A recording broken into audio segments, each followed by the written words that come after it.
Hello everyone. तो recently Indian PM Narendra Modi इन्होंने Greece को विजिट किया है। इसका वन ऑफ द एम है मेडिटेरियन रीजन में खुद के इंटरेस्ट को स्ट्रॉन्ग करना, लेकिन इसका और भी एक एम है इंडिया ग्रीस और आर्मीनिया जैसे कंट्रीज के साथ रिलेशन बढ़ा के टर्की, अजरबैजान और पाकिस्तान का जो इविल एक्सिस है इसे भी काउंटर करना चाहता है। तो आज के टॉपिक में हम डिस्कस करेंगे कि कैसे टर्की, अजरबैजान और पाकिस्तान ये कॉपरेशन बढ़ा रहे हैं। इनका एक इविल एक्सिस क्रिएट हुआ है, एक इविल ट्राइड क्रिएट हुआ है। तो ये कैसे फॉर्म हुआ ये देखेंगे, और इंडिया कैसे रिलेशन इंक्रीज कर रहा है, आर्मेनिया, ग्रीस और मेडिटेरियन रीजन में अपना प्रेजेंस बढ़ा रहा है, वहाँ के जियो पॉलिटिक्स में ज़्यादा इंटरेस्ट ले रहा है। तो ये आज का टॉपिक होगा। तो सबसे पहले अगर आपको टॉपिक को समझना है तो आपको समझना पड़ेगा कि ज्योग्राफी कैसा है इस एरिया का।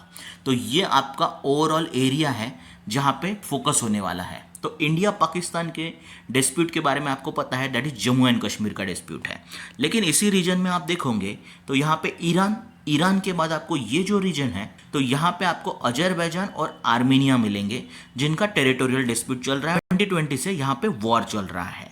अब इसमें आर्मेनिया का साइड कौन ले रहा है? इंडिया। लेकिन अजरबैजान के साइड से यहाँ पे टर्की भी है और पाकिस्तान भी है, तो ये कॉम्प्लिकेशन हो जाते हैं। फिर अगर ये आप देख रहे हो तो ये टर्की है, और टर्की के सराउंडिंग रीजन में आपको क्या मिलेगा? That is Greece. तो ग्रीस एक नेबर है यहाँ पे, और ग्रीस और टर्की के कुछ टेरिटोरियल डिस्प्यूट है, कुछ कन्फ्लिक्ट है। उसमें एक कन्फ्लिक्ट है साइप्रस का और एक कन्फ्लिक्ट है ईईजेड का। तो ये जो ओवरऑल रीजन है इसमें नए कोलिशंस क्रिएट हो रहे हैं। तो इसके बारे में आज हमें इंफॉर्मेशन लेना है। और जो कोलिशन है इसमें इंडिया, आर्मेनिया, ग्रीस, साइप्रस एक कोलिशन फॉर्म हो सकता है। लेकिन इससे पहले ये कोलिशन अच्छे से फॉर्म हो चुका है, that is Azerbaijan, Pakistan and Turkey, और इसका लीडर जो है दैट इज टर्की है। तो सबसे पहले ध्यान में रखना है कि तो इंडिया स्ट्रैटेजिकली डेवलप कर रहा है रिलेशन इस रीजन में। ओके, सिर्फ स्ट्रैटेजिक लोकेशन है ग्रीस का, ग्रीस एक इंपॉर्टेंट लोकेशन है मेडिटेरियन रीजन में, ऐसा नहीं है। लेकिन इंडिया क्या करना चाहता है? पाकिस्तान, टर्की और अजरबैजान के इविल एक्सिस को काउंटर करना चाहता है। इसलिए ये जो विजिट था बहुत ही ज़्यादा सिग्निफिकेंट है इस कंटेक्स में। ओके, अगर आप देखोगे तो ये इविल ट्रायड जो है एक्सिस है कैसे फॉर्म हुआ, तो इसके पीछे कुछ रीजंस है। तो ये जो है ट्रायड, उनका क्या कहना है, ये फ्रेंडशिप का रीज़न क्या है? पहली बात तो उनमें एक कॉमननेस है, ये तीनों भी मुस्लिम कंट्रीज हैं, मुस्लिम डोमिनेटेड कंट्री है। उसके बाद इन तीनों का डिस्प्यूट है उनके नेबर्स के साथ, और उसमें टर्की जो है अपना स्पीयर ऑफ इन्फ्लुएंस बढ़ाना चाहता है। तो ऐसे केस में ये तीनों एक दूसरे को सपोर्ट कर रहे हैं। अजरबैजान का जो डिस्प्यूट है मेनली आर्मेनिया के साथ है रिगार्डिंग टेरिटरी, तो उसे पाकिस्तान और टर्की सपोर्ट कर रहा है।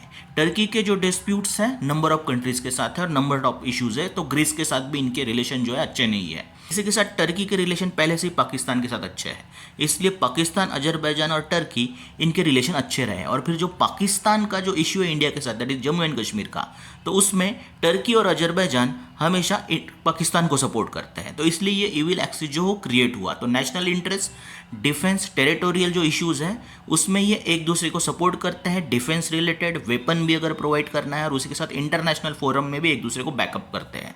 टर्की जो है हिस्टोरिकली इसके रिलेशन पाकिस्तान के साथ अच्छे रहे हैं, इसलिए इंडिया और टर्की के कभी भी अच्छे रिलेशन नहीं बन पाए, क्योंकि टर्की पहले से ही पाकिस्तान को सपोर्ट कर रहा है। ये हर बार दिखाई देता है। लेकिन जब 370 को अब्रोगेट किया गया, उसे हटाया गया है, तो तब से ही एक्चुअली टर्की इंटरनेशनल फोरम में, उसमें पर्टिकुलरली यूएन के मीटिंग में इंडिया को क्रिटिसाइज कर रहा है और 370 को अब्रोगेट नहीं करना चाहिए ऐसा वो बोल रहा है। तो पाकिस्तान का साइड ले रहा है। ओके, तो Turkey India anti India stand ले रहा है। लेकिन इतना ही नहीं, टर्की एक नया बेस है कश्मीरी सिसेशनिस्ट लोगों के लिए, जो कश्मीर को सेपरेट करना चाहते हैं, उनके लिए एक बेस बन चुका है, ऐसा भी रिपोर्ट बताता है। तो ये काफ़ी खतरनाक साबित हो सकता है। उसके बाद अगर आप देखोगे तो अजरबैजान जो है पर्टिकुलरली कंट्री, ये शिया मुस्लिम कंट्री है। आपको ध्यान में रखना है कि बाकी जो कंट्री है यहाँ पे टर्की और पाकिस्तान, ये सुन्नी डोमिनेटेड है, बट ये शिया डोमिनेट कंट्री है पर्टिकुलरली। और यहाँ पे तुर्किश लैंग्वेज ही बोली जाती है, और इसके क्लोज टाइज रहे पाकिस्तान और टर्की के साथ। टर्की के साथ पहले से अच्छे रिलेशन है, पाकिस्तान के साथ इनके रिलेशन डेवलप हुए। जब ये इंडिपेंडेंट हुआ, कब? कोलैप्स ऑफ सोवियत यूनियन के बाद, तब से इसके अच्छे रिलेशन बने। पाकिस्तान ये second country after Turkey to recognise Azerbaijan as independent country. तो पहले टर्की और बाद में पाकिस्तान ने इसे रिकॉग्नाइज किया जब ये फॉर्म हुआ 1990s के बाद, रशिया के फॉल के बाद। उसके बाद देखोगे कि Pakistan is only country which does not recognise Armenia. और आर्मेनिया और अजरबैजान के डिस्प्यूट्स है। ये हमने पहले ही देखा है, दैट इज टेरिटोरियल डिस्प्यूट है। यूपीएससी में इस पे क्वेश्चन भी आ चुका है, दैट इज 2023 को। ओके, अगर आप देखोगे तो इस तरीके से एक दूसरे को बैकअप कर रहे हैं। इसमें लीडर कौन है, तो दैट इज टर्की लीडर है। इन तीनों का लीडर कौन है, टर्की है। तुर्कस्तान है, इसका डायरेक्ट कन्फ्लिक्ट नहीं है आर्मीनिया के साथ, बट हिस्टोरिकली आर्मीनियन पीपल का जेनोसाइड हुआ है तुर्किस्तान की तरफ से, तुर्किस्तान की तरफ से। इसलिए यहाँ पे नॉर्मलाइजेशन नहीं है बायलैटरल टाइज का, कभी भी कोई टेरिटोरियल डिस्प्यूट नहीं है। लेकिन आर्मेनिया ये अजरबैजान के साथ डिस्प्यूट में है, इसलिए डिस्प्यूट है टर्की और आर्मेनिया के। और हिस्टोरिकली कुछ चीज़ें हो चुकी है, लेकिन आज उसका सिग्निफिकेंस नहीं होना चाहिए। ओके, इसी तरीके से टर्किश जो है तो वो अजरबैजान को भी एक तुर्क स्टेट मानता है और वहाँ पे इंटरेस्ट लेता है। अब अजरबैजान सिर्फ स्ट्रैटेजिक लोकेशन के साथ और कुछ चीज़ें इंपॉर्टेंट है, जैसे यहाँ पे रिच है ये ऑयल और नेचुरल गैस में, तो बहुत ज़्यादा कंट्रीज इसमें ज़्यादा इंटरेस्ट लेते हैं, आपको पता है। ओके, तो इसका कन्फ्लिक्ट है दैट इज नागोर्नो काराबाख के लिए। तो ये क्वेश्चन पूछा था यूपीएससी ने, और इससे रिलेटेड इनका वॉर शुरू है। इस वॉर में हर तरीके से डिफेंस, मॉरल सपोर्ट और इंटरनेशनल लेवल पे सपोर्ट टर्की प्रोवाइड कर रहा है, और अभी पाकिस्तान भी कर रहा है, इसलिए इसका ईविल एक्सेस अभी स्ट्रांग हो चुका है। अभी आप देखोगे कि 1991 में अजरबैजान इंडिपेंडेंट हुआ। इससे सपोर्ट किसने किया था, फैसिलिटेट किसने किया, टर्की ने, और उसके बाद रिकॉग्नाइज पाकिस्तान ने किया। अगर आप देखोगे कि इनके स्ट्रेटेजिक रिलेशन बढ़ रहे थे, लेकिन अभी रिलेशन बढ़ना कब शुरू हुआ, 2014 के बाद। तो अभी पाकिस्तान डिफेंस मटेरियल एक्सपोर्ट कर रहा है अजरबैजान को। तो जो वॉर चल रहा है आर्मेनिया और अजरबैजान कन्फ्लिक्ट चल रहा है, वहाँ पे पाकिस्तान मिलिटरी सपोर्ट कर रहा है, और सिर्फ डिफेंस मटेरियल ही नहीं दे रहा है, लेकिन इसी के साथ ऐसा बोला गया है कि जो पाकिस्तानी मर्सिनरीज हैं वो उनका भी प्रेजेंस अजरबैजान में हो सकता है। तो इस तरीके से इनके रिलेशन बढ़ रहे हैं हर तरीके से। अगर आप देखोगे कि टर्निंग पॉइंट क्या था जब उसके बाद ये इंटेंसिफाई हुआ, that is Armenia Azerbaijan war. तो ये आर्मेनिया है, ये मैप में आपको दिखाई दे रहा है, और अजरबैजान है। इंटरेस्टिंगली आपको मैप ध्यान में रखना है, ओके, क्योंकि इस मैप में चीज़ है कि अजरबैजान का एक टेरिटरी ये आर्मेनिया के साइड है, मीन्स एक्चुअली इन दो पार्ट में बीच में आर्मेनिया का टेरिटरी आ रहा है, और एक टेरिटरी से रिलेटेड इनका डिस्प्यूट है that is called as Nagorno Karabakh. तो 2020 से ये कन्फ्लिक्ट शुरू है। अब कन्फ्लिक्ट शुरू हुआ तो टर्की ने अजरबैजान को सपोर्ट किया, और पाकिस्तान ने मिलिटरली डिफेंस रिलेटेड कुछ चीज़ें क्या प्रोवाइड की अजरबैजान को। तो ईविल एक्सिस बढ़ा, कॉन्फिडेंस बढ़ा। Pakistan came out strongly in support of Azerbaijan, and there are credible reports that Pakistani mercenaries were also involved। तो इस तरीके से पाकिस्तान उसे एक्टिवली सपोर्ट कर रहा है, और इसमें अजरबैजान का जो साइड है वो स्ट्रांग है, इसलिए टर्की, अजरबैजान और पाकिस्तान का जो एक्सिस है ये स्ट्रांग हुआ, इसमें कॉन्फिडेंस बढ़ा। तो ये बहुत ही ज़्यादा इंपॉर्टेंट था एक्चुअली इवेंट। ओके, अब देखा जाए तो अजरबैजान और पाकिस्तान के रिलेशन बढ़ रहे, पहले से नहीं थे, लेकिन एक्चुअली टर्की और अजरबैजान के रिलेशन अब अच्छे रहे और टर्की और पाकिस्तान के रिलेशन अच्छे रहे। लेकिन अभी ये तीनों का एक एक्सिस बन चुका है, ट्रायंगल बन चुका है, ट्रायड बन चुका है। उसके बाद 2021 में भी कुछ चीज़ें हुई। टर्की, अजरबैजान और पाकिस्तान ने इस्लामाबाद डिक्लेरेशन अडॉप्ट किया। उनका कहना है कि अजरबैजान, टर्की और पाकिस्तान ये एक दूसरे के जो इश्यूज़ हैं इंटरनेशनल लेवल पे उसे सपोर्ट करेंगे। जैसे पाकिस्तान का डिस्प्यूट है इंडिया के साथ कश्मीर से रिलेटेड, टर्की का इशू है ग्रीस के साथ और बाकी कंट्रीज़ के साथ साइप्रस से रिलेटेड, तो उसे सपोर्ट करेंगे। और अजरबैजान का डिस्प्यूट है आर्मेनिया के साथ नागोर्नो काराबाख, तो उसे भी ये सपोर्ट करेंगे। उसके बाद उनका एक ट्रायलैटरल मिलिट्री एक्सरसाइज भी हुआ that is called three brothers, तीन भाई, बाकू में सितंबर 2021 में। तो अब ये तीन भाई बन चुके हैं, थ्री ब्रदर्स बन चुके हैं, तो ये देखने को मिल रहा है। तो इस तरीके से ईविल एक्सिस फॉर्म हुआ, वर्क कर रहा है। अब क्वेश्चन आता है कि टर्की और ग्रीस का क्या इशू है। तो आप देखोगे तो 1970 में साइप्रस ये डिवाइड हुआ। एक ग्रीस बैक साइप्रस है, यहाँ पे दिखाई दे रहा है आपको, ये है साइप्रस, ओके, टर्की के एग्जैक्टली नीचे आपको मिलेगा। और ये ग्रीस बैक एरिया है, और ये ऊपर का जो एरिया है northern part that is Turkish Republic of Northern Cyprus है। तो इसे टर्की खुद रिकॉग्नाइज करता है, बाकी कोई भी रिकॉग्नाइज करता है। उसके बाद जैसे ही किसी ने रिकॉग्नाइज नहीं किया वो तो एक चीज़ हुई, लेकिन पाकिस्तान ने उसे रिकॉग्नाइज कर लिया। और ये जो है यहाँ पे जो लाइन बनाया गया है यूएन ने बनाया है। तो इस तरीके से टर्की और ग्रीस इनका यहाँ पे टेरिटोरियल डिस्प्यूट है। उसी के साथ इस एरिया में जो ईजेड है उससे रिलेटेड भी दो कंट्री में डिस्प्यूट है, इसलिए ये ईविल एक्सिस फॉर्म हुआ। इसलिए इंडिया ग्रीस के साथ अच्छे रिलेशन बनाना चाहता है। मेडिटेरियन रीजन में आपको एंट्री भी मिलेगा, प्लस या इस एक्सिस को काउंटर भी किया जा सकता है। तो यहाँ पे ऐसे डिस्प्यूट्स हैं, ओके, तो इंडिया कैसे काउंटर कर रहा है, इंपॉर्टेंटली सबसे ज़्यादा इंपॉर्टेंट। तो सबसे ज़्यादा रिलेशन आप देखेंगे तो पहले इंडिया आर्मेनिया, ये एक स्मॉल लैंडलॉक स्टेट है। अगर आप देख रहे हो यहाँ पे मैप में, तो इस साइड में आपको ईरान दिखाई दे रहा है। ओके, ये अजरबैजान है, अजरबैजान का एक टेरिटरी आपको यहाँ पे दिखाई दे रहा है। ओके, जॉर्जिया है और टर्की है, तो टर्की का ये नेबर बन गया, लेकिन टर्की के रिलेशन अजरबैजान के साथ अच्छे हैं।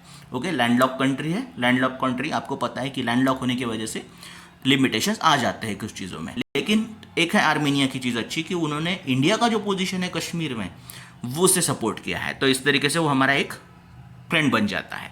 अब काराबाग वॉर जब हुआ, नागोर्नो काराबाग, तो आर्मेनिया का मिलिट्री वीकनेस उभर के आ गया, और उसमें भी आर्मेनिया अपने डिफेंस के लिए, डिफेंस डील्स के लिए किस पे डिपेंडेंट है, रशियन आर्म्स पे। लेकिन एक्चुअली वहाँ से सपोर्ट नहीं मिला रशिया से ज़्यादा, और इनएफिशिएंसी भी दिखाई दी रशियन आर्म्स की। ये बहुत ही ज़्यादा इंपॉर्टेंट पॉइंट है, सिर्फ आर्मेनिया के लिए नहीं, इंडिया के लिए भी आपको ध्यान में रखना है। तो और इसी तरीके से वेस्टर्न जो फ्रेंड्स थे आर्मेनिया के, उन्होंने भी उसे अबेंडन कर दिया। पर्टिकुलरली अजरबैजान को कौन हेल्प कर रहा है यहाँ पे, टर्की हेल्प कर रहा है ड्रोन्स के साथ और बाकी चीज़ों के साथ, इसलिए आर्मेनिया को वेपन्स की ज़रूरत पड़ी। तो आर्मेनिया ने has turn to India for support which India has readily obliged. तो इंडिया रेडी हो गया और इंडिया ने बहुत सारी चीज़ें हेल्प करना शुरू कर दिया, जैसे हमारा पिनाका रॉकेट लॉन्चर है, इंपॉर्टेंट पॉइंट है हमारे प्रीलिम के लिए भी। एंटी टैंक रॉकेट्स है, तो आर्मेनिया को दिए गए, और ये 2000 करोड़ का डील था। ओके, और यही नहीं कि हम इसको सिर्फ एक्सपोर्ट कर रहे हैं, हमारा सिर्फ इकोनॉमिक इंटरेस्ट है, इंडिया ने पॉलिटिकल भी एक्चुअली इनिशिएटिव लिए और इस कन्फ्लिक्ट में अजरबैजान को एग्रेसर साइड कहा है। तो हम एक्चुअली मॉरली और इंटरनेशनली भी एक्चुअली सपोर्ट कर रहे हैं आर्मेनिया को। इसी के साथ रिसेंटली जो तपस ड्रोन लॉन्च किया है, इसमें भी आर्मेनिया ने इंटरेस्ट दिखाया है, और इसका एक वीडियो भी हमने हमारे चैनल पे कवर किया था कि तपस ड्रोन क्या उसकी कैपेबिलिटीज़ है, और अदर देन इंडियन आर्मी अब ये तपस ड्रोन किसके पास होगा, आर्मेनिया के पास भी हो सकता है।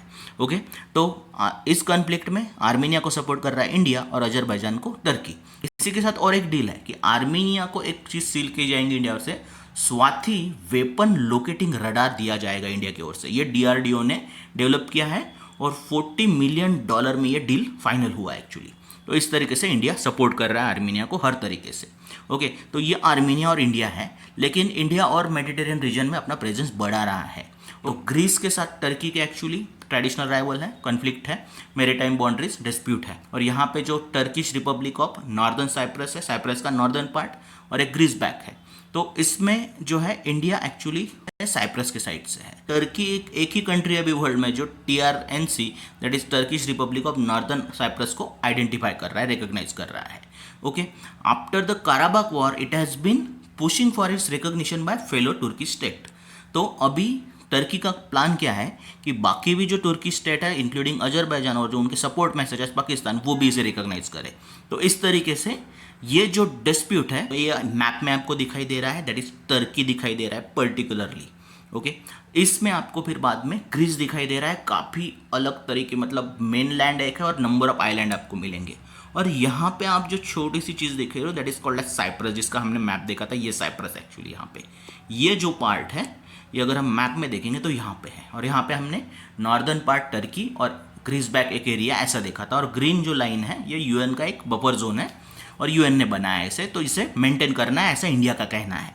इंडिया इस चीज़ को सपोर्ट कर रहा है, राइट। इंडिया साइप्रस, तो दिसंबर 2022 में हमारे जो फॉरेन मिनिस्टर है जयशंकर, वो वहाँ पे विजिट किया और ये सक्सेसफुल रहा विजिट एक्चुअली। और इंडिया का कहना है कि ये जो अरेंजमेंट बना है यूएन ने, हम उसे सपोर्ट करते हैं। India reiterates its commitment to bicommunal bizonal federation based on UN resolution, और यही एक सोल्यूशन है साइप्रस इशू के लिए।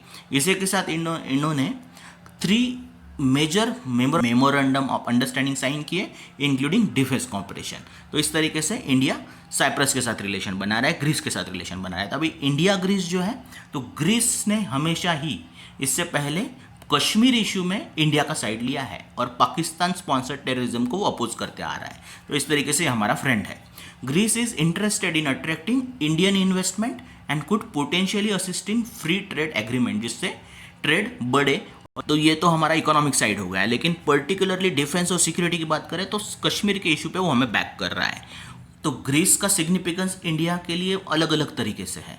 इंडिया में मेरीटाइम जो स्ट्रेटजी है इंडिया का और उसी के साथ जो इकोनॉमिक इंटरेस्ट है इंडिया के वो अलाइन होते हैं ग्रीस के साथ। सच एज हाइड्रोकार्बन में भी इंटरेस्ट है, नेविगेशन और सिक्योरिटी के लिए भी इंपॉर्टेंट है। उसी के साथ मल्टी फैसेटेड रिलेशनशिप होनी चाहिए। इस प्रेजेंस से हमें अपॉर्चुनिटी मिलता है कोलैबोरेशन का, including countering the influence of unfriendly powers.